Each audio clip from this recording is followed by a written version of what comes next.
Sand sprinkling granny. I love grannies. You love grannies. Japan especially loves weird, creepy grannies. If you can think of it, there's probably a granny out there doing it, and this one, once again, does exactly what you would assume. She sprinkles sand. Wait, what? Hearing that might make you think of something like the Sandman, that guy who sprinkles sand in people's eyes to make them go to sleep and give them dreams. But that's not this granny's MO. In fact, she doesn't care whether you go to sleep or not. Instead, it appears that this old lady likes to toss sand like crazy cat ladies like to toss cats. So you'll get off her damn lawn. As the story goes, if you find yourself walking through an empty forest, and particularly somewhere near a shrine, suddenly someone will toss sand at you. Needless to say, having a bunch of sand hit you in the face while you're walking in a forest is a little disconcerting. But ultimately, it's just sand. And that's the only thing that happens. It's meant to startle you, surprise you, make you leave out of pure confusion and perhaps even a little fear. Who just threw sand at you?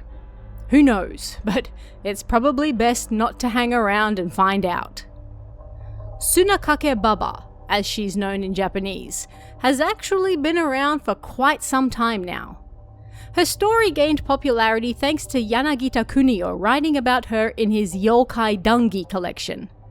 However, he first heard of her story from a doctor by the name of Sawata Shirosaku, who wrote about her in his Yamato Mukashi Banashi collection back in 1931, which makes Sand Sprinkling Granny almost 100 years old now.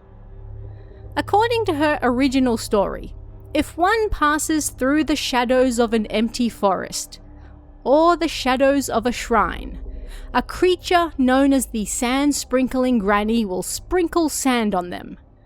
Her intent is merely to startle and frighten, and nobody has ever actually seen her.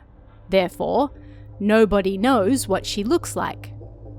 So then, how do we know that she's a granny? A very good question, and one that has never been answered. She just is. It's possible that there was a little miscommunication happening back in the day, as Baba, or granny, old hag, was also dialect for filth, but because these words sound the same, the unseen creature came to be called an old woman instead. Either way, variations of her tale then popped up in numerous locations over the years. For example, in Nishinomiya City in Hyogo Prefecture, it was said she liked to sit upon a pine tree in the forest and sprinkle sand on anyone who passed beneath her. However, if you look up upon feeling the strange sensation of sand on your head, nothing will be there. Meanwhile, in nearby Amagasaki City, she sits above a shrine gate at night, and if you happen to pass under that gate, she'll sprinkle sand on you. But if you don't find her on the shrine gate, perhaps that's because she's on the banks of the nearby Shoge River, tossing sand at people walking around there. As you do, of course. Interestingly, despite her name, the sand sprinkling granny that distributes sand to random passers-by in Hyogo and nearby Nara prefectures is actually believed to be a tanuki, not an old woman. This is because there are already existing stories of tanuki who like to toss sand at people. But this appears to be unique to this region, as the rest of the country still generally depicts her as an old woman, true to her name, even though nobody has ever actually seen this creature before. In nearby Shiga Prefecture, she's also known as Tsunahori Baba, or sand-throwing granny. In this case, hori is Kansai dialect for throwing. This old lady is said to live in a bamboo thicket, and as you would expect, throws sand at anyone who comes nearby. She apparently doesn't like people and just wants to be left alone. She's just like me, for real. Anyway, the local brats then turned this into a game, deliberately heading into her bamboo thicket and pulling out pieces of bamboo and throwing them at each other, hoping to get a rise from the old lady so she'd throw sand at them. I mean, I guess you had to entertain yourself somehow back in the day. But even more interestingly, it seems that a version that combines both of these stories also existed in Mekawa, now a part of Ritto City in Shiga Prefecture. Although she kept the name Sand-Throwing Granny, this creature was believed to be a tenkoro, and her bamboo thicket was thusly named Tenkoro Thicket.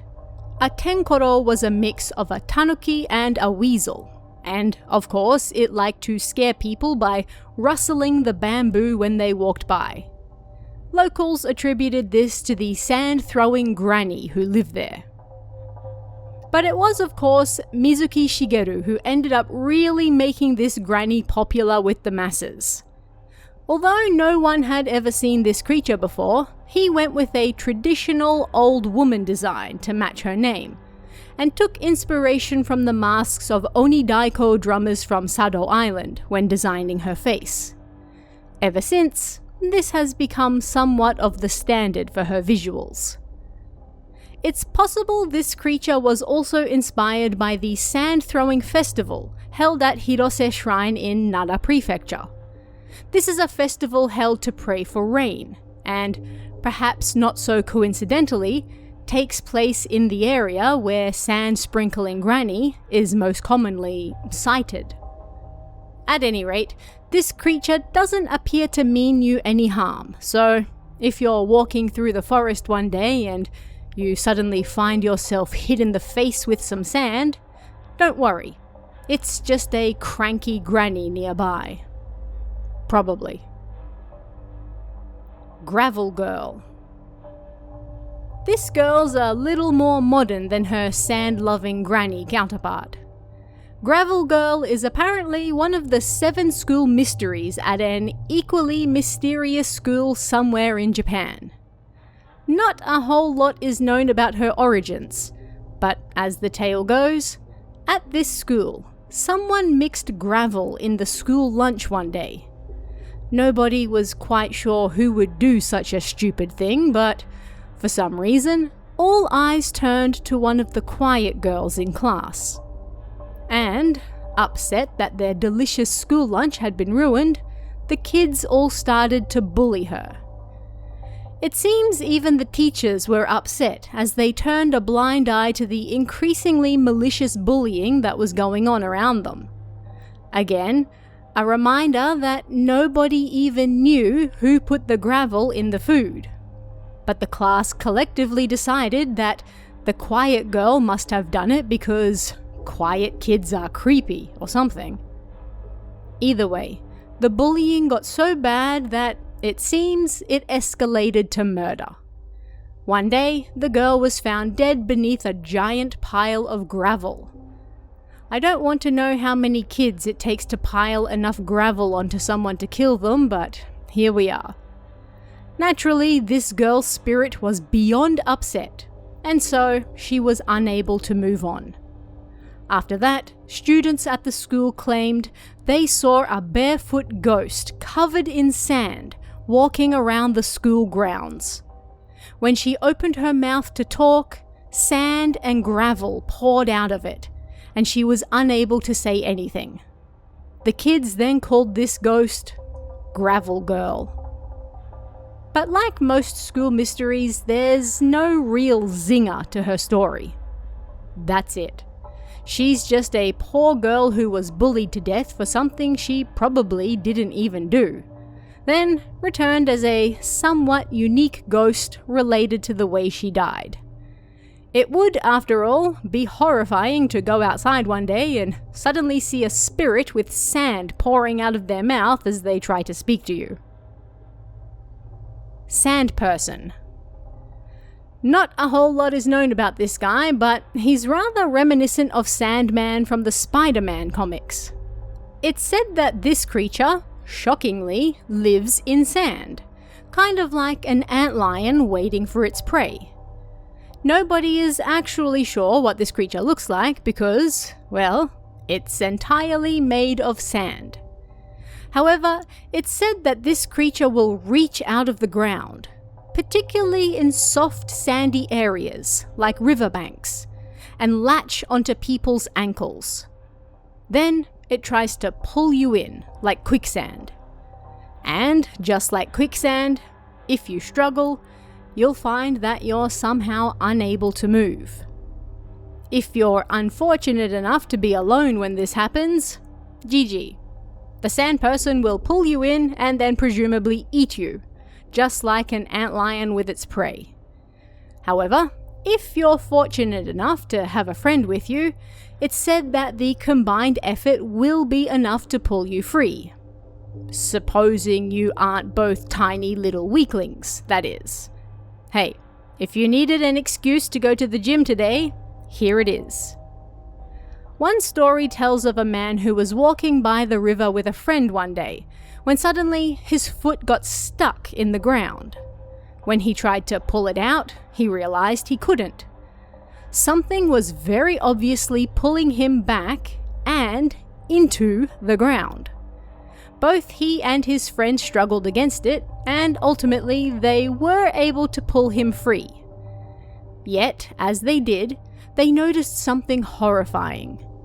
It appeared that the upper half of a person was holding onto his ankle. But not a normal person, of course. A person made entirely of sand.